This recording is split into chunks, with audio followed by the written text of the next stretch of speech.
మందపాటి నరసింహరావు మీద 2016 నుంచి ఈ రోజు వరకు 2024 వరకు మొత్తం 15 కేసులు రిజిస్టర్ అయినాయి నరసింహరావు మీద. దీంట్లో 16, 18, 20, 22, 24 ప్రతి సంవత్సరం కూడా అతని మీద కేసులు రిజిస్టర్ అవుతూ ఉన్నాయి.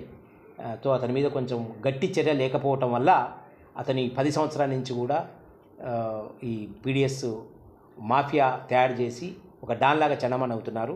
సో ఈరోజు అతని మీద రౌడీ షీట్ ఓపెన్ అయింది.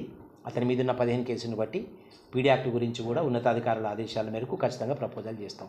అదేవిధంగా అతని అనుచరుడు లింగయ్య మీద కూడా 2016 నుంచి కేసులు ఉన్నాయి. మొత్తం 11 కేసులు లింగయ్య మీద రిజిస్టర్ అయి ఉన్నాయి. ఈ విషయం వల్ల వాళ్ళిద్దరి మీద కూడా రౌడీ షీట్స్ ఓపెన్ చేయడం జరిగింది. ఎవరు కూడా ఈ పీడిఎస్ రైస్ని స్మగుల్ చేయటం కానీ, ట్రాన్స్పోర్ట్ చేయటం కానీ, ఇల్లీగల్గా స్టోర్ చేసుకోవటం కానీ జరగొద్దు. లేని ఎడల తీవ్రమైనటువంటి చర్యలు ఉంటాయి. ఎందుకంటే వీళ్ళిద్దరూ మొట్టమొదటిసారి కాదు, 4 కేసుల్లో ఉన్నారు, రిపీటెడ్గా చేస్తూ ఉన్నారు. సో దానివల్ల చేయాల్సి వస్తుంది, తప్పట్లేదు. థ్యాంక్ యూ బా.